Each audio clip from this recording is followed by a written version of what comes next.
J'ai un autre message à vous faire passer, un message un peu différent de tout à l'heure.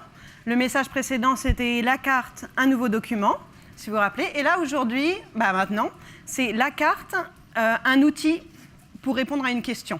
Que la carte, ce n'est pas juste des données qu'on visualise et qu'on partage, c'est des données qu'on peut analyser pour répondre à une question. Et cette question, elle peut être vraiment variée. Ça peut être, est-ce que je fais bien d'implanter un magasin ici? Est-ce que je fais bien d'intervenir sur ce point?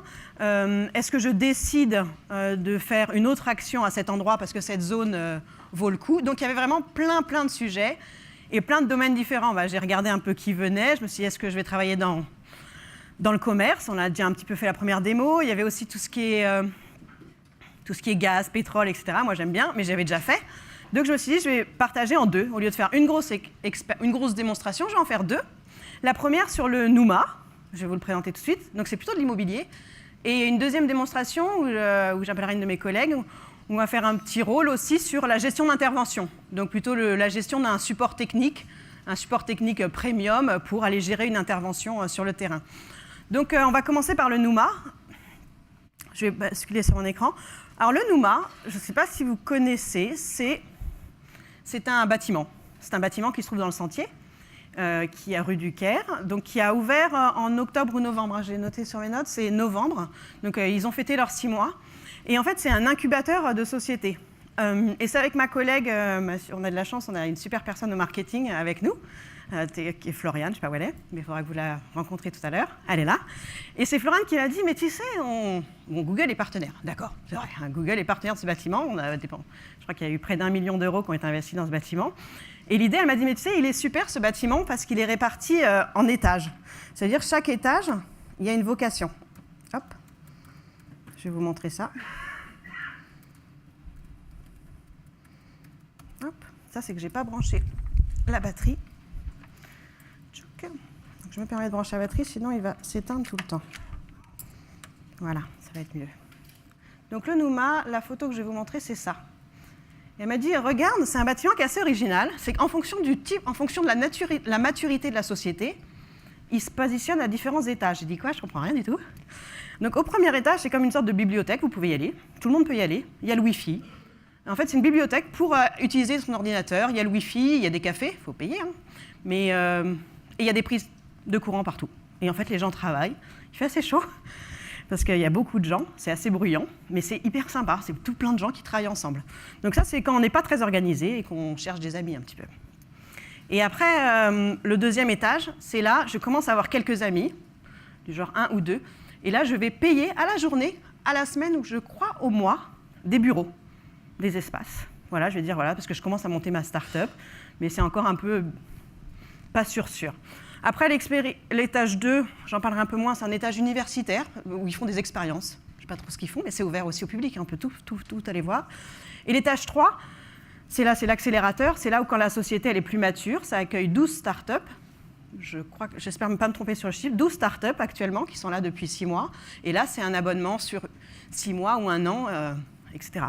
Et dans ça, ici, là, après, il y a des étages où on propose des salles de réunion, des salles un peu de repos, des espaces café pour discuter, pour rencontrer les autres. Donc c'est vraiment l'objectif de ce bâtiment.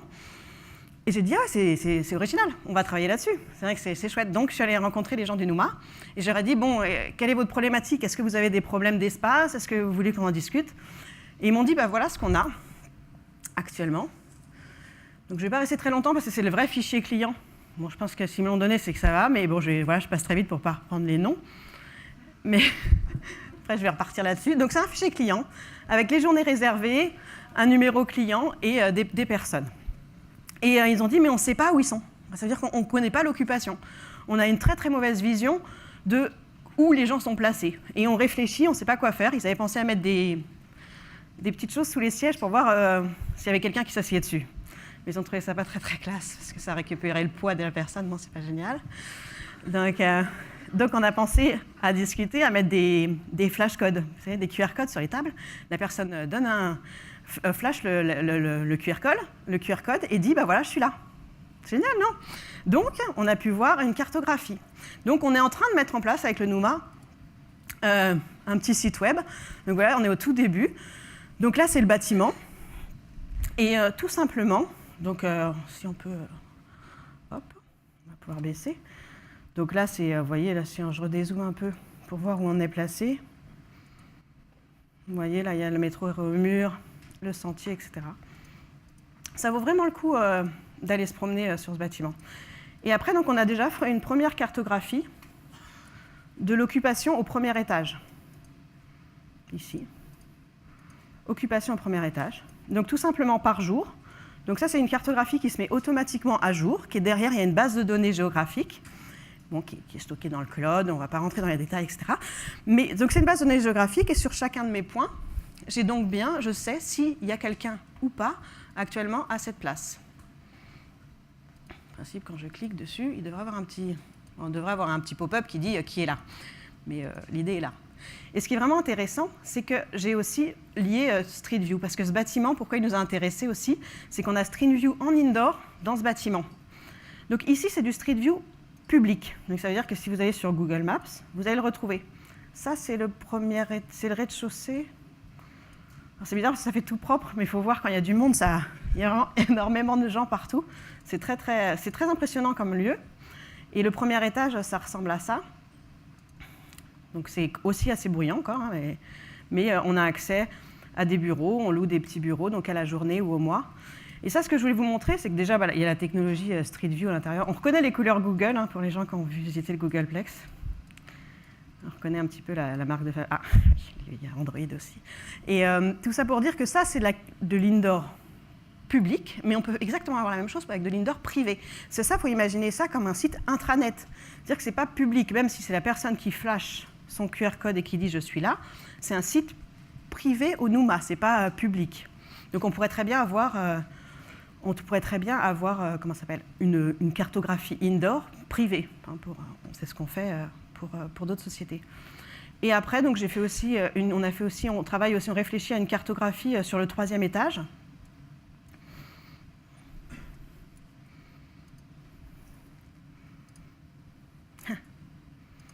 Qui ne marche plus. Il n'y a plus rien qui s'affiche. On va réactualiser.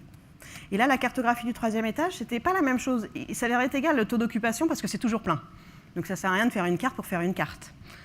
Donc l'objectif, par contre, ici, c'était de connaître les types de sociétés. Voilà.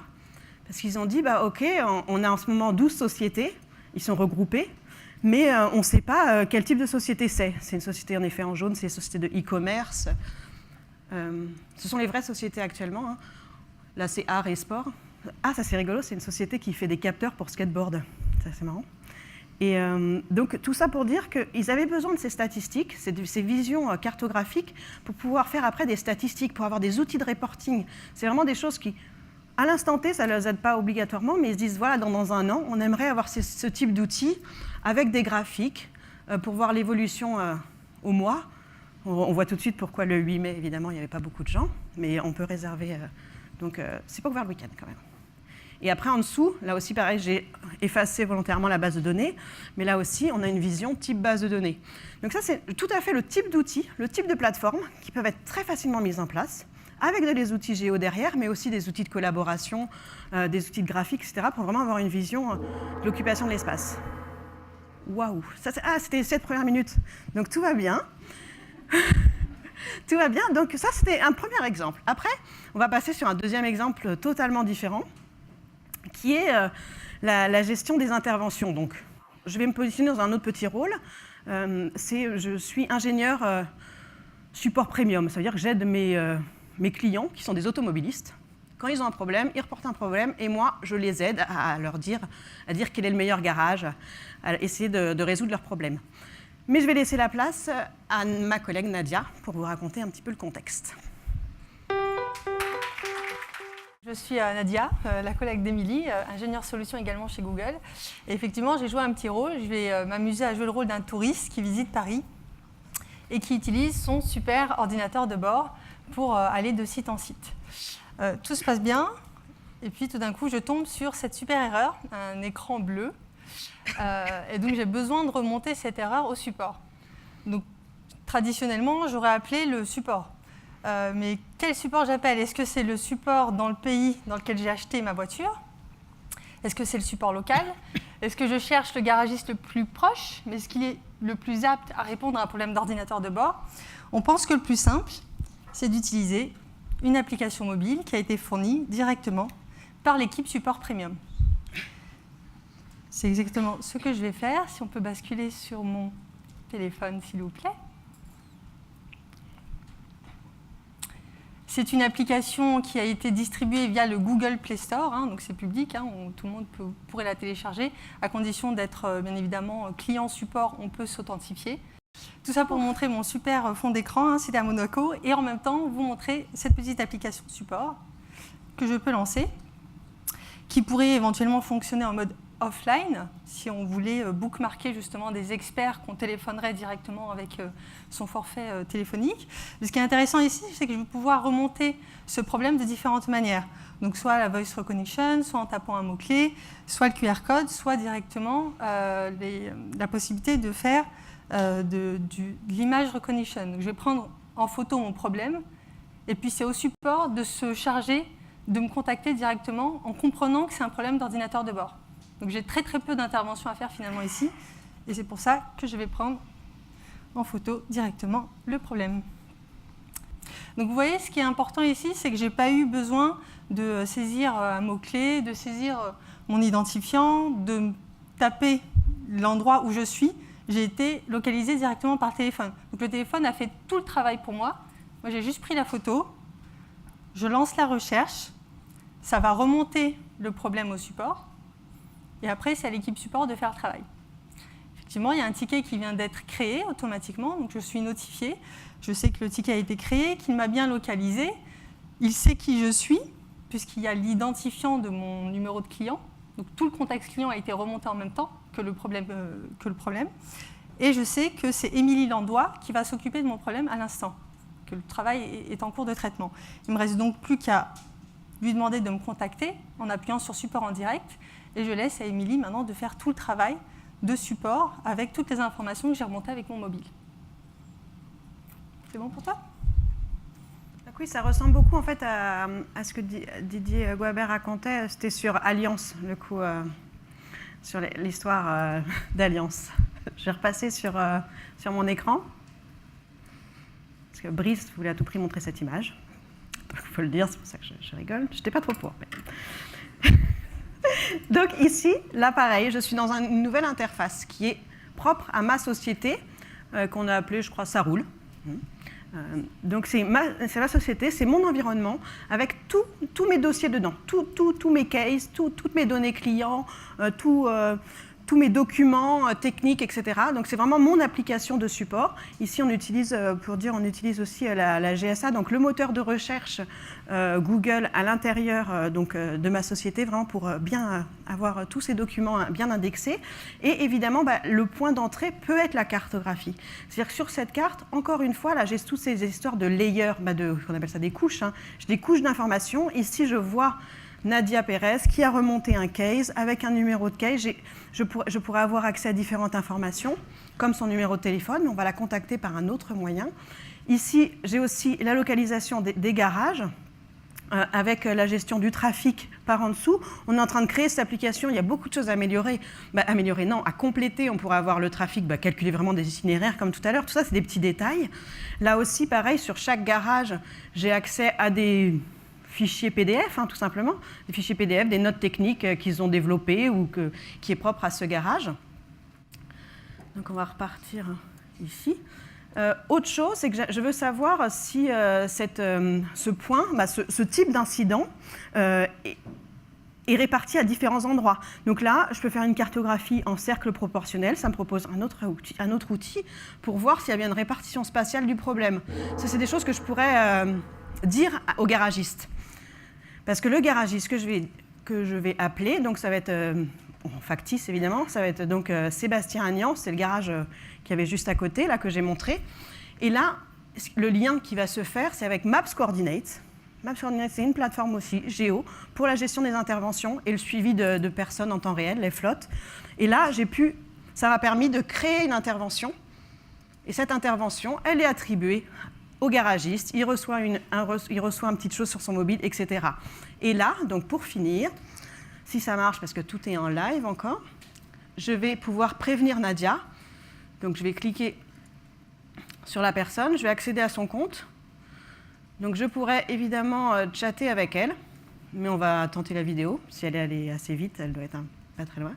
Donc on va tenter la vidéo avec Nadia.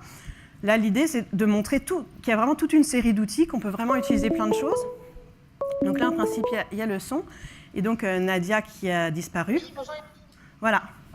Nadia peut me rejoindre. On est resté dans l'application et on a utilisé plein de choses. Donc voilà Nadia, donc, je ne sais pas trop où tu es. On avait essayé de rentrer dans une 2 chevaux, il y a une 2 chevaux au premier étage.